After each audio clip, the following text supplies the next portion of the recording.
बड़े से जंगल में रीटा नाम की एक टूनी चिड़िया रहती थी जो बहुत प्यारी थी और स्वभाव की भी बहुत अच्छी थी। सभी पक्षी उससे बड़े प्यार से बात करती थी।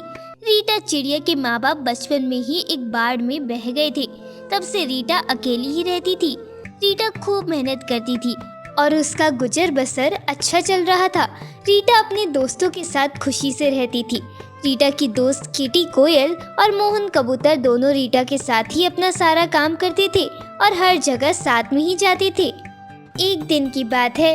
किटी, मेरा खाना खत्म हो गया है। मैं अपना खाना ढूंढने के लिए जा रही हूँ। तब तक तुम मेरे घोंसले का ध्यान रखना। ठीक है रीटा, तुम जाओ, मैं तुम्हारे घर का ध्यान रखूंगी, लेकिन तुम थोड़ा जल्दी आने की कोशिश करना, कहीं ज्यादा रात ना हो जाए। हाँ हाँ, मैं जल्दी आने की कोशिश करूंगी। अच्छा, अब मैं चलती हूँ। रीटा खाना ढूंढने के लिए जंगल से बाहर जाती है, लेकिन उसे खाना नहीं मिलता। रीटा उड़ते उड़ते अपने जंगल से काफी दूर निकल जाती है और एक बड़े दूसरे जंगल में पहुंच जाती है, जहाँ पर उसे खाने के लिए अनाज तो मिल जाता है।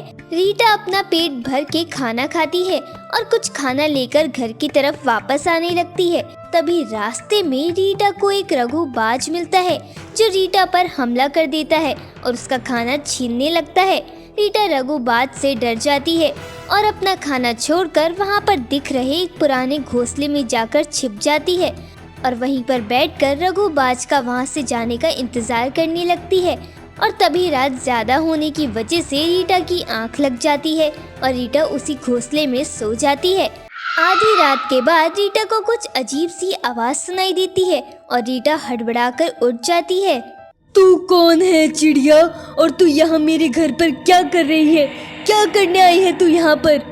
रीटा को समझ में नहीं आता कि आवाज कहाँ से आ रही है। रीटा इधर उधर देखती है, लेकिन उसे कुछ दिखाई नहीं देता। रीटा घबरा जाती है। कौन है? कौन है आप? मैं तो यहाँ से गुजर रही थी, तभी काफी रात हो गई और एक घोंसला मुझे खाली दिखाई दिया, तो मैं यहाँ कुछ समय के लिए रुक गई। तभी रीटा के सामने एक चुड़ैल चील प्रकट होती है जो दिखने में बहुत ही भयंकर थी, जिसे देखते ही रीटा बहुत डर जाती है और घबराहट के मारे कुछ नहीं बोल पाती।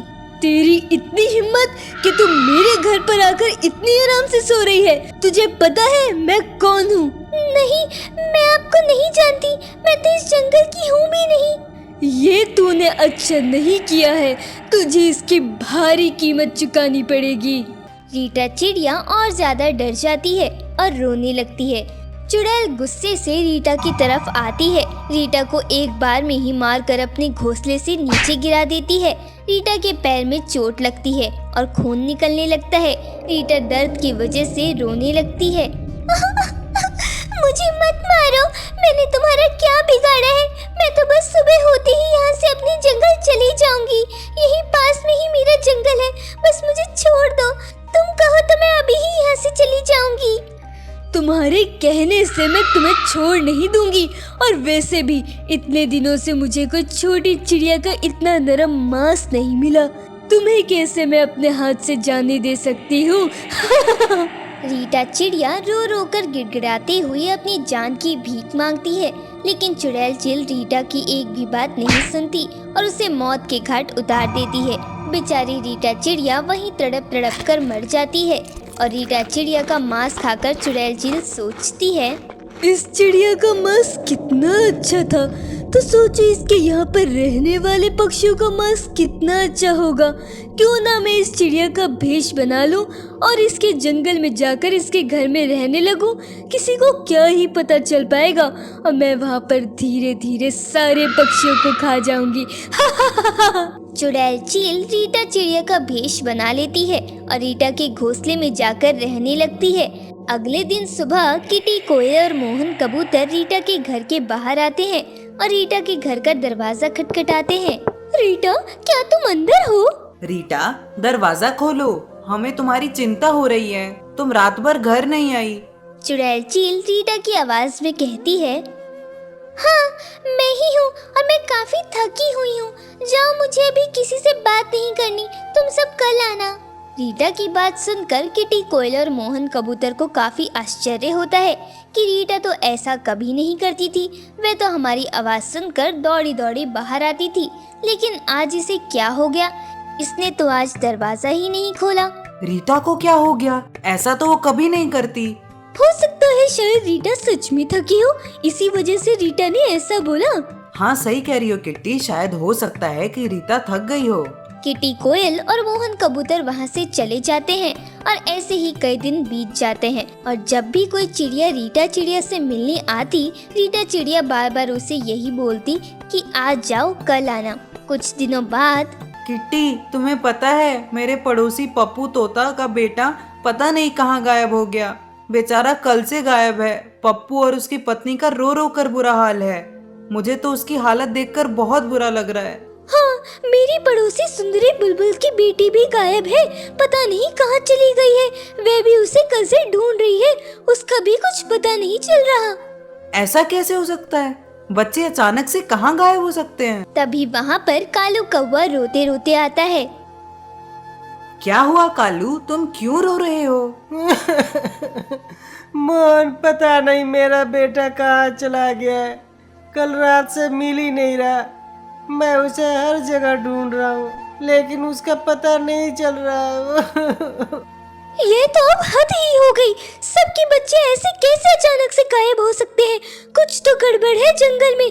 चलो मोहन, हम लोग चलकर ये बात रीटा को बताते हैं। किटी और मोहन रीटा के घर की तरफ जा रहे थे कि तभी वहाँ पर एक किट्टू चिड़ा आता है। बड़ा बुरा हुआ तुम दोनों की सहेली के साथ। भगवान बेचारी रीटा की आत्मा को शांति दे। क्या बोल रहे हो किट्टू चिड़ा? क्या हुआ रीटा को? रीटा तो अपने घर में है।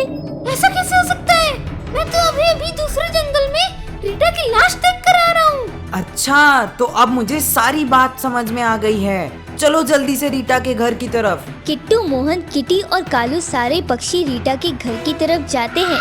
मोहन जैसे ही रीटा के घर के पास जाता है, रीटा के घर को बाहर से बंद कर देता है और दरवाजा खटखटाता है। कौन हो तुम और रीटा के घर में क्या कर रही हो? बताओ रीटा कहाँ है? मार डाला मैंने उस रीटा चिड़िया को। दरवाजा खोलो। ये दरवाजा किसने बंद किया है? तभी किटी वहाँ पर सुंदरी बुलबुल की बेटी की लाश देखती है और मोहन को भी दिखाती है। मोहन रीटा के घर के अंदर खिड़की से झांक कर देखता है तो उसे चुड़ैल चील साफ साफ नजर आती है और साथ ही सारे बच्चों की लाश भी दिखाई देती है। वह नजारा देखकर मोहन और किटी को सारी बात समझ में आ जाती है और मोहन किटी से कुछ लकड़ियाँ और माचिस लाने के लिए कहता है। चुड़ैल चील, तूने हमारे जंगल के बच्चों को खाकर अच्छा नहीं करा और मेरी दोस्त रीटा को मारकर तूने सबसे बड़ी गलती कर दी। अब तुझे मरने से कोई भी नहीं बचा सकता। तेरा अंत निश्चित है। चुड़ैल चील मोहन की बातें सुनती है और जोर जोर से चिल्लाने लगती है। दरवाजा खोलो, मैं तुम सबको मार डालूंगी, किसी को जिंदा नहीं छोड़ूंगी। लेकिन किटी और मोहन उसकी बात नहीं सुनते हैं और जल्दी से रीटा के घर पर लकड़ियां रखकर उसमें आग लगा देते हैं और चुड़ैल चील जिंदा ही जल जाती है। और उस चुड़ैल चील के जलकर मर जाने के बाद किसी का भी बच्चा कभी गायब नहीं होता और फिर सब पहले की तरह खुशी खुशी रहने लगते हैं।